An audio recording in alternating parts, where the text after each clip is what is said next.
All right, it is Saturday morning and I am headed to my first of two events for the day.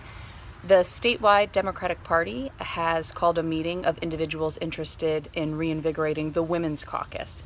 And so I am headed over there to see what they have to say and what I can contribute to try and build the Women's Caucus in the state and get women elected into all types of positions at the local level, state level, and federal level.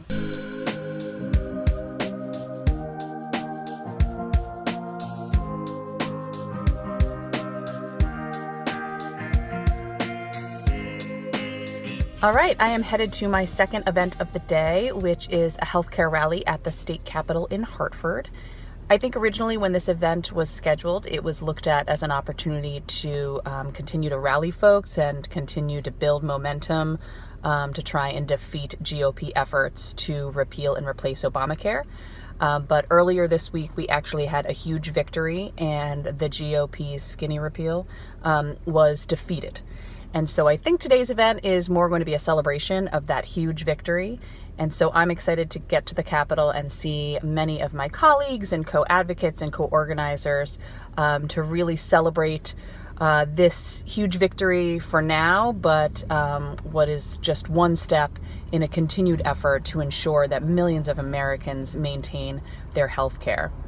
You know, what also is really cool about this recent defeat is that there are two women who are being held up, two GOP senators who are two of the three votes that killed this bill. And so it really just stresses again the importance of having women in elected office.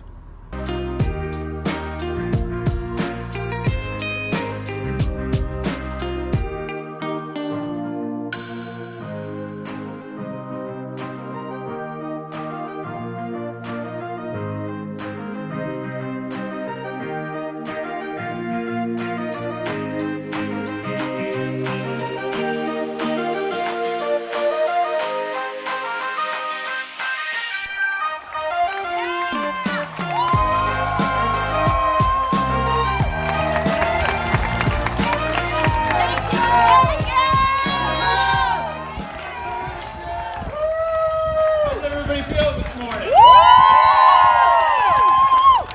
Hey, listen, you know, reports of democracy's death were greatly exaggerated. Yes! This still works, right? The idea that people can come out in enormous record-breaking numbers and that at least a handful of politicians will listen to them. That is how this country was built, and that principle still works today because of what you did. Congratulations. Oh my God. Well, that was fantastic. The healthcare rally was inspirational, the energy I needed, and now the work continues.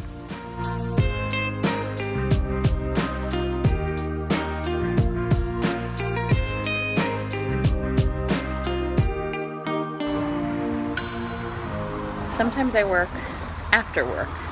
I'm a mom of two, and so when I get home from my regular day of work, I hang out with my kids, I do dinner, I do books, I do bath, I do bed, and then I get back to it, doing many of the other odd jobs I need to do in order to move the progressive agenda forward. So I currently chair the NARAL Pro-Choice Connecticut Political Action Committee, and so tonight I am working to finalize our questionnaire for municipal candidates.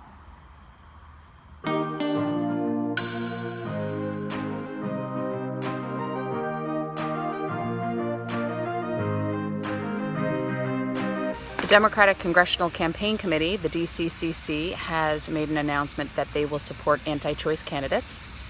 Obviously a lot disturbed by that announcement.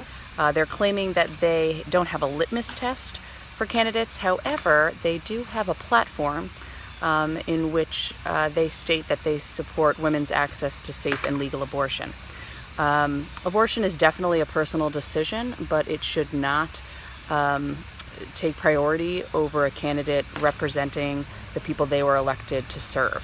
And so we do need to elect candidates who are entirely pro-choice and respect that women have the right to make decisions about their reproductive health and their bodies.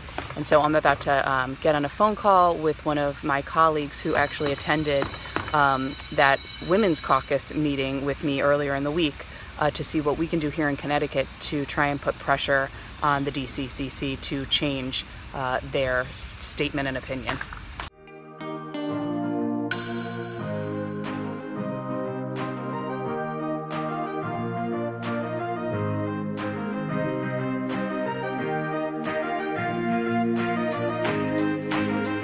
Needed to do more to challenge the DCCC to change their position, and so just spoke with my good colleague at NARAL Pro-Choice Connecticut.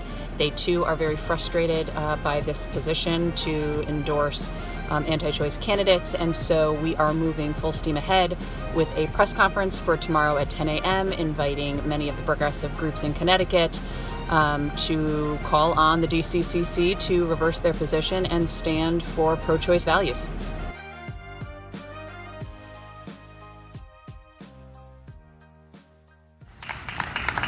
I am Jillian Gilchrist, president of NARAL Pro-Choice Connecticut PAC and one of the organizers with Women's March Connecticut, and I am here to call on the Democratic Congressional Campaign Committee to reverse their position and to stand for pro-choice values.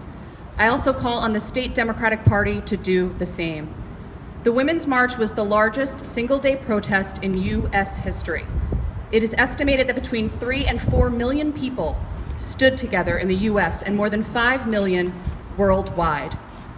We were able to do this by bringing a diverse group together who could put aside our differences to stand for what unites us. The DCCC sure is marketing off the Women's March. If you visit their webpage, the landing page is an entire picture of the Women's March.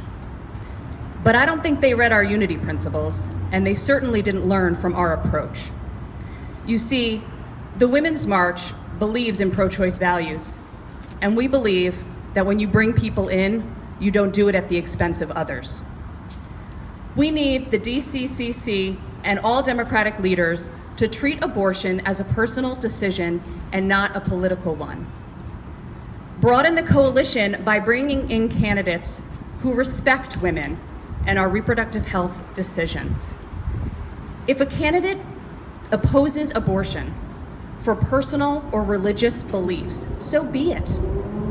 But those personal beliefs should not come before the rights of their constituents. And we need Democratic leaders who will model that. And there are folks who can help with that. There are partners who can help teach with that.